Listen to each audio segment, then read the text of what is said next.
welcome back to my channel. Today's video is going to be a fun one, and it is going to be a Q&A all about my first year teaching.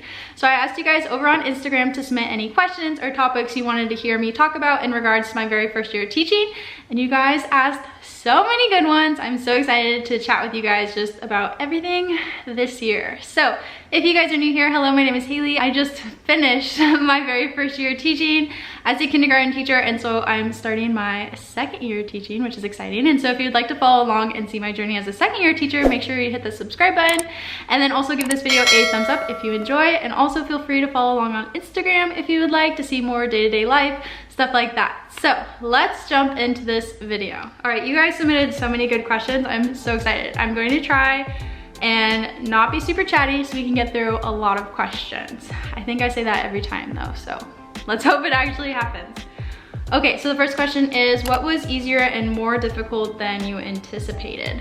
So honestly, classroom management was easier than I anticipated. I had a very good class this year. I'm not saying that there was never any problems or anything we had to overcome. At the beginning of the year, I put a lot of work into building our community and figuring out what my students' needs were and how to help those kids that had behaviors that were stemming from different things that were happening either in their personal lives or, you know, just going into school for the first time, and really tried and spent a lot of time navigating those behaviors to figure out what was the root of the problem. And honestly, it paid off because the rest of the year it was really nice. We still had behaviors occasionally, but honestly, compared to my student teaching, it was way easier. So that was probably something that I found was easier this year than I anticipated.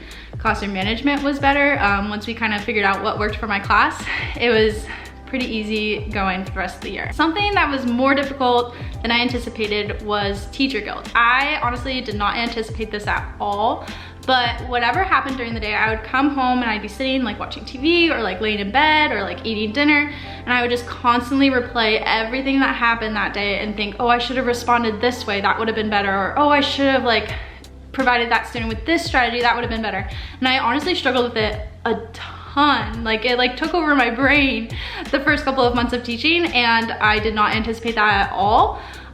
Over the year, it became less because you just have to realize like you're doing the best you can, you're thinking on your feet, you're, you know, trying to do the best that you can. And I kind of started to realize that as the year went on. It's still something I'm always probably gonna deal with a little bit because you always want to do your best, you know? But yeah, that's probably something that I struggled with more than I thought I would. Okay, the next topic is always curious about things you bought and never used. So something that I bought and never used were the photo storage bins from Michaels. They are on sale right now and a ton of people are buying them. And I think there's so many different ways you can utilize in your classroom. But that is something I personally bought and just never utilized. I do want to use those better next year. I want to store like task cards and things in there, but just because I don't know where I'm gonna be yet, I don't wanna like print a bunch of stuff for kindergarten and then end up in like 5th grade. So I'm kind of holding off on the prepping until I get some answers. And so that is something that I bought and I never used. What was the most helpful thing you did for yourself / your kids to make it a little easier? Having super strong routines. My kids could do our daily routine without me, no problem. Like our morning routine, like doing like counting the numbers of days of school we've been in, the pledge, our like Nelly Edge song, our whole morning routine, they could do it without me. They knew the routine of every block of time. So like we had a very consistent set schedule for like writing block, for math block, for reading rotations. Honestly, if I wasn't there in the day and there was just like a sub that was teaching the kids, like they would be able to tell the sub what the routines were or like what was expected. And so that was something that I really drilled into them at the beginning of the year, and I really just stuck with our schedule that I set in the beginning of the year, and we did not change it. And so I think that's something that I did that really made my life a lot easier because they knew what to expect. And so that made all of our lives easier. Okay, any advice? What are some must-haves for the classroom? Okay, if you're gonna buy one thing next year, I would say buy a doorbell, a Bluetooth doorbell. I had seen so many people talk about it and I was like, okay, it's not that big of a deal. Like you don't need it, like I don't need it. And then someone donated it to me off my classroom wish list. And you guys, it's a game changer. It's the best thing. I know everybody raves about it, but it's because it's really cool. I have mine clipped to my lanyard, and so always I have an attention getter, right, attached to my lanyard that I can use to get my kids' attention. I don't have to use my voice. I don't have to, you know, raise my voice to try and get their attention. They don't have to say anything back to me.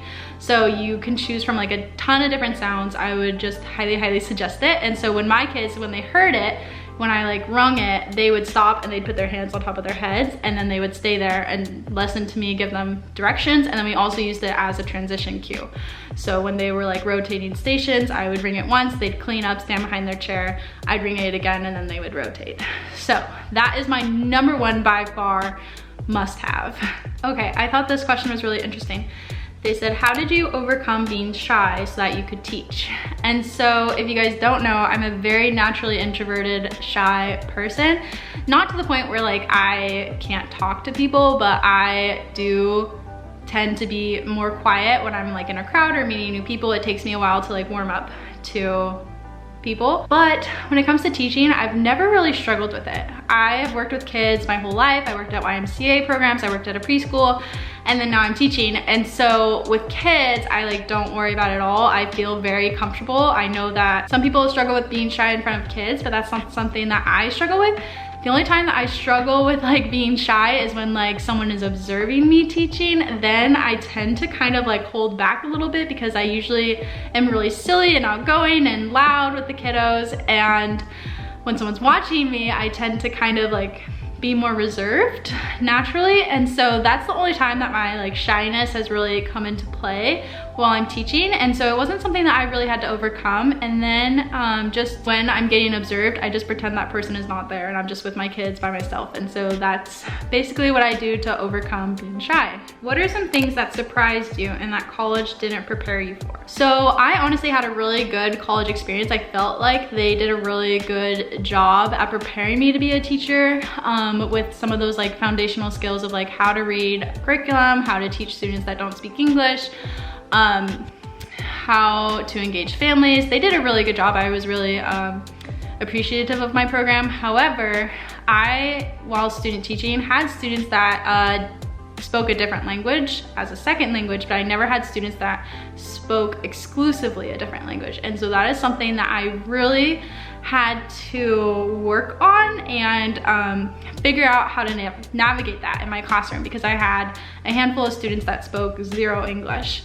And for me, it was not that big of a problem, especially in kindergarten. Like, you use visuals for everything. Everyone is learning English, how to read, how to write, and you know, how to talk. And so I just used visuals for everything. I would translate a lot of stuff into their home language, especially when you send home things to families or parents. It's really important that you translate it if you want to actually have them read the information. And it was just so amazing to see how much they grew throughout the year. By the end of the year, well, March, my students that spoke zero English at the beginning of the year were starting to read, which is so crazy. And so they just showed so much growth. So that was something that surprised me just because I hadn't gone through it before. But okay, best piece of advice for a new kindergarten teacher that you wish someone told you.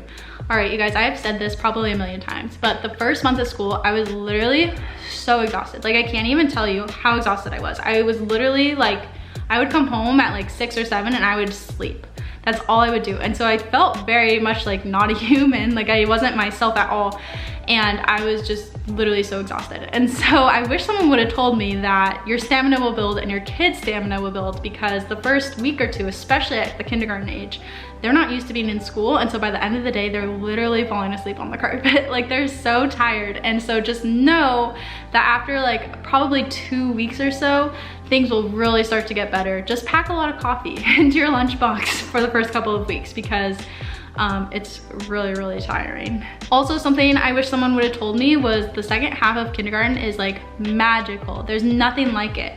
Reaping all the benefits of, you know, building those foundations of holding a pencil so now they can start to write, learning the alphabet so now they can form words.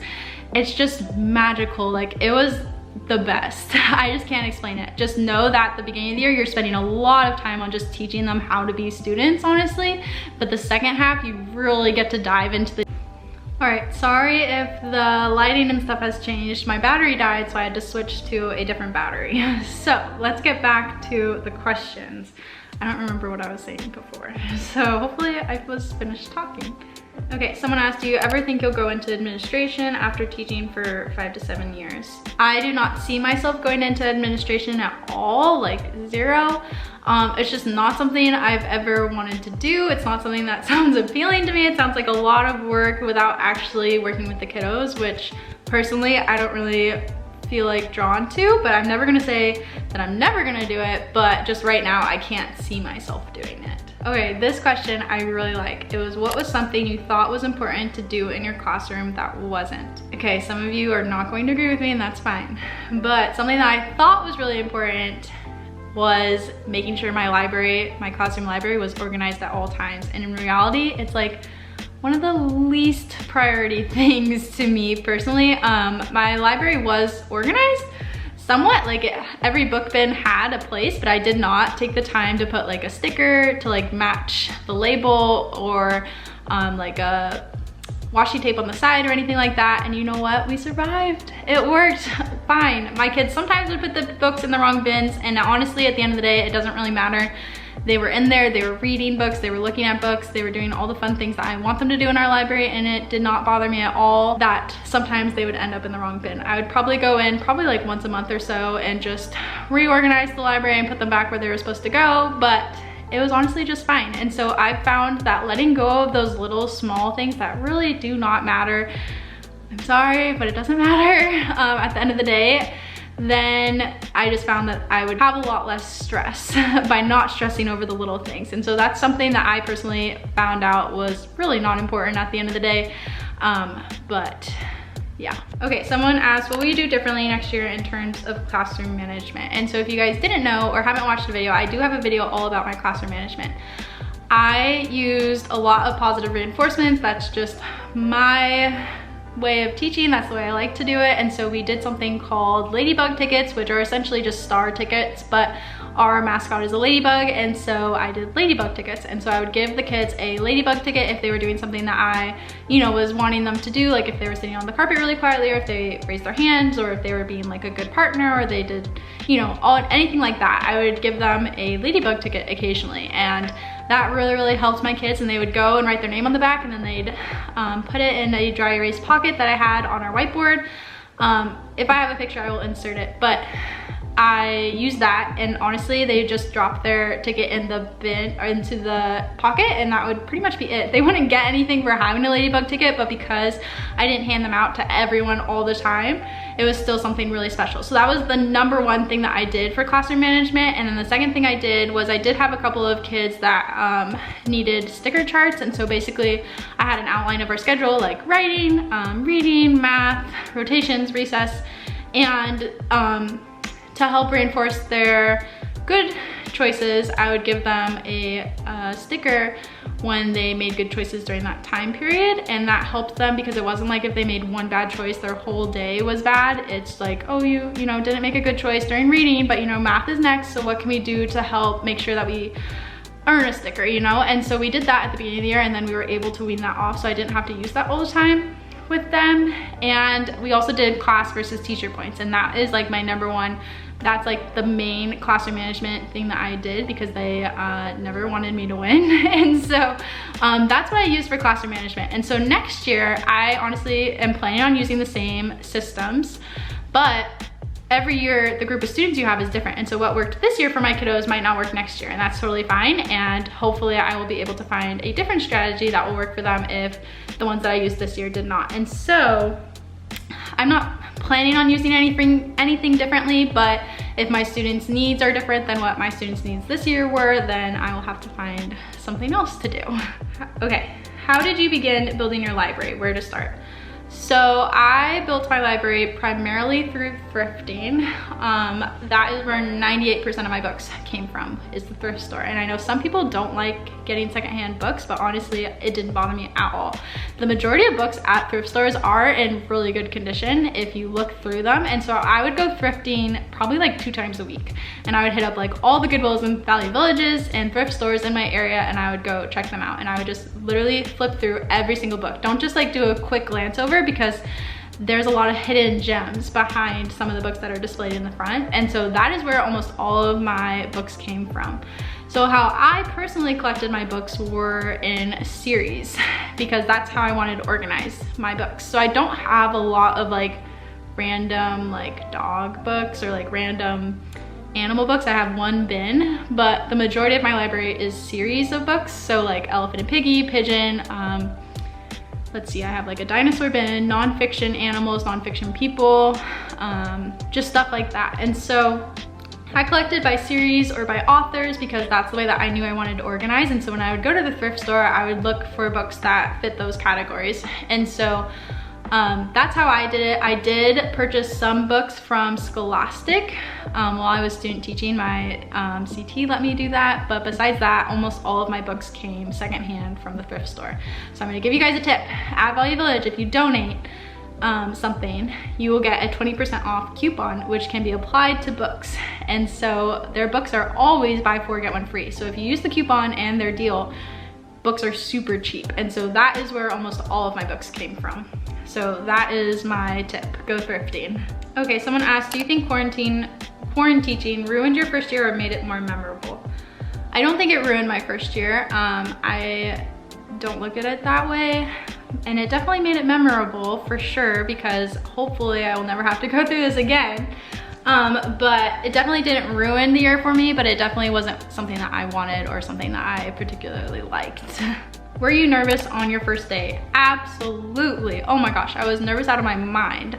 I was so excited, but also so nervous. It's really nerve-wracking to have all these parents dropping off their kids to you, and then you're just alone with 20 little 5-year-olds looking up at you. And yes, I was nervous. Did you experience any mental breakdowns? If so, how you dealt with that? So again, the beginning of the year was really rough for me.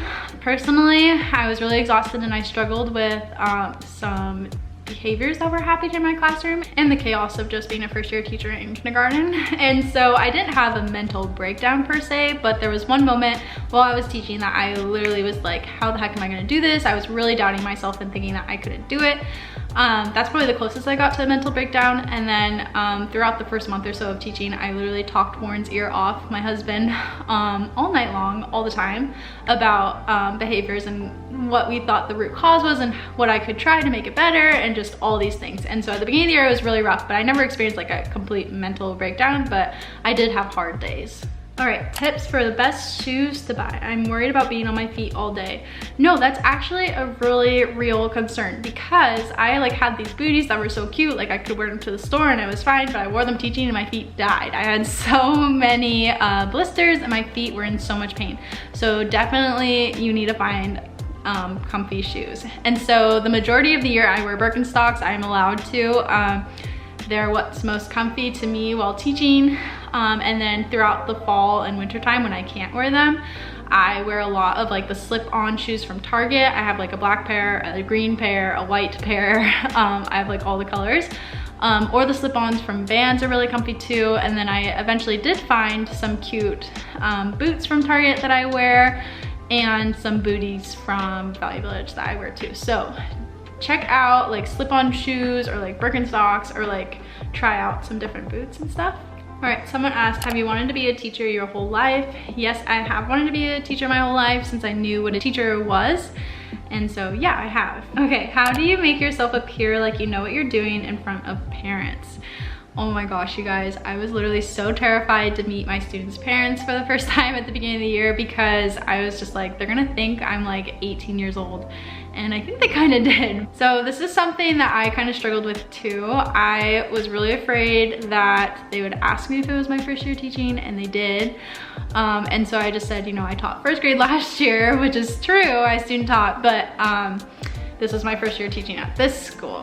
And so yeah, I was kind of afraid of that too. But honestly, I think throughout the year I was able to prove myself, because they saw how much their kids were learning and how much they were growing. And eventually, like, I didn't worry about it anymore. I felt confident, more confident as the year went on. As I saw like my kids were progressing, I must be doing something right. My principal and my mentors and stuff were saying that, you know, the kids were growing and learning. And so being affirmed by other people, other teachers, and by other parents really helped me just, you know, fake it till you make it. The proof is in the work that you put into their kids and how much they learn. And so I think throughout time, as their kids are learning and growing and stuff like that, they will see that, you know, you're a very capable teacher. And so yeah, that was something I was so scared of too at the beginning of the year. Something that really helped you stay sane. So this is something that I really had to be mindful of this year. So I started working on something that was entirely just for me, and that was my master's. Obviously it's applicable to teaching, but it was a goal that I set for myself to do. And so having something that I was working on separate from teaching and a goal I was working towards separately, it really helped me stay sane. And then also I started working out at like around January-ish. And that really helped me too, because it really helped me get into a routine, and I thrive off routines. And so being able to really set apart my time that is completely just for me really helped me stay sane. And so probably the first month of school, you're probably not gonna be able to do that. I'm probably not even gonna be able to do that. But after a couple months, try to figure out something that you can do outside of school that's purely just for you, something that makes you happy, and really try to work on that home life balance. It's way easier said than done. I'll be the first to say that. But towards the end of when school was canceled, I felt like I was really getting there, and I was starting to feel really happy, really motivated, really good. And so I'm definitely gonna try and do that again this year. Looking back, what would you do differently? I would not stress about the little things, you guys. Like, I would just try and find peace in knowing that I know what I'm doing. I would believe in myself more. I wouldn't stress about just silly small things that really didn't matter at the end of the day. And I would just try and believe in myself more and be confident in my abilities as a teacher. That's what I wish I would have done differently, and that's something that I'm gonna try and do differently. What do you want to implement next year? I want to implement classroom jobs. I did set up a whole system for classroom jobs, but I tried to introduce it too early on in the year, and then I ended up just not doing it. And so that's something that I do want to do differently next year and implement, because I think it would be really fun for the kids to have a job that they know is theirs and that they can do. And it would help me with my classroom. How to gain confidence / respect of students being a new / young teacher. So my kids are 5, so they think I'm like 100. So I didn't have to really struggle with that. I guess more with like parents when they walked in for the first time, especially since my name is like Mrs. Backhome, they definitely probably expected me to be older. And so every time a parent would walk in, they'd be like kind of surprised, which is fine because I probably would be surprised too, but it was never really a problem for me, luckily. Is purchasing a year-long centers bundle worth it? 1000% yes. If you for sure know what grade you're gonna be in, I would highly recommend getting a year-long centers bundle. I wish I would have done this at the beginning of the year, but I also kind of am glad that I didn't, because it allowed me to have more time to figure out what skills they're working on and stuff in kindergarten, because I student taught in first grade, so I didn't really know for sure. I think it's totally worth it. It saves you so much time, so much prep, so much stress. I definitely think so. I have one that is by Amanda's Little Learners. I absolutely love it. I think it's so good. There's math and literacy centers in the bundle, and it's just the best thing ever. Prep time in PD. Many new teachers don't even think to ask about it in interviews. Yes, totally. I would have never thought of that, but I shared about like being on plan time or something one time on Instagram, and someone messaged me and said like how lucky I was to have plan time, because a lot of people don't have plan times, which I had no idea even was allowed in states. I don't think it's allowed in Washington, but in other states, I guess it's not required that teachers have plan times. I am lucky enough that I get like a 40-minute plan time every day, Monday through Thursday, and then Fridays it's like 20 minutes or something. But definitely make sure you ask about plan times and PDs that the district offers, because it is really important, and it's not something that I would have thought to ask about, but it is important. Was teaching kinder what you expected? This is a really good question. I didn't really know what to expect. Like, everyone told me to expect when they come in that they know like nothing, in a nice way, but you really have to teach like they don't know anything. Like, you have to teach, you know, to close the door when you go to the bathroom. You have to teach them, you know, when you're walking in line, your hands are to yourself. When you're sitting on the carpet, you stay in one spot. Like, you have to teach all the things that you just kind of take for granted in like first grade, second grade, because they've had a year of practicing that. And so I would say that it is what I expected, but it's better than I expected, especially during the like January through March. It was just like bliss. I loved it so much. And so I keep saying that because it was just magical. And so it was honestly better than I expected. It wasn't as bad as I expected. Whenever you tell someone you're a kindergarten teacher, they're like, oh wow, like I could never do that. And it definitely takes a certain type of person to be able to do it, I will say, just like it takes a certain type of person to be like a middle school teacher. I could never do that. And so I think it's better than I expected. How did you bond with your team / coworkers? Were they welcoming and inclusive? So this was something I honestly struggled with a little bit, and that's okay because I am in a way different life season than the majority of my coworkers. Most of them are, you know, married and like in their 30s or 40s with kids and, you know, have been doing it for like 15 years. Whereas it was my very first year teaching and I am 23. So it was interesting. My coworkers were amazing though. They are super welcoming, super inviting, very, very supportive. I'm very grateful to be where I'm at, but it wasn't like I was best friends with all of them, and that's okay. But I did have another first year teacher on my team, which I am literally so grateful for, just because it was someone else that you could talk to and that is going through the exact same experience as you as a first year teacher, and we're in the exact same life season. So it was really, really nice to have another first year teacher on my team that I could just talk to all the time. We ended up becoming like best friends, do everything together. And so I am really grateful to have her, but the rest of my team were great, but I just am not like super, super close with them. All right, the very last question I'm going to answer today is, how do you just start? Like what do you do for the first week? So I literally planned minute by minute, you guys, for the first week because I really needed to know what we were gonna do. And so the first day I would just say to expect to not get to everything, and that's totally okay. Just highlight or like prioritize the most important things that you do absolutely have to get to or absolutely want to get to, and then just prioritize those. But I focused a lot on like community building. So we did like community circles a lot. We did a lot of read alouds just to kind of build that foundation. We did a lot of practicing of routines of like how to rotate, how to sit in your chair, how to sit on the carpet, how to line up, how to walk in the hallway. All those things we practiced all the time, every single day. And let's see, what else did we do? We did a lot of like coloring sheets and like manipulative exploring, and just fun things like that, just to kind of get the kids to get to know each other, get to know you, get to know what is expected in the classroom, what the classroom environment is like. So that's kind of what we did the first week. I would highly recommend like sitting down and looking at your entire schedule for the day and really planning it out. Like, what is your routine gonna be like for your kids asking to go to the bathroom? What is your routine / expectation of them turning in work? Think through all the procedures you could ever think of and write them down so that you have them set in stone for the first day of school. All right, that is going to be everything for this video. I feel like it was kind of a very long video, but there was just so many good questions. And so I hope this was helpful for you. If it was, please make sure to give it a thumbs up. Also make sure to hit the subscribe button so you can see more of my videos. I am very excited for next year. It will be an exciting journey no matter where we end up. So I will see you guys in my next video. Bye. Gonna keep it low now. If you wanna go, let's go. Let's wrap it up.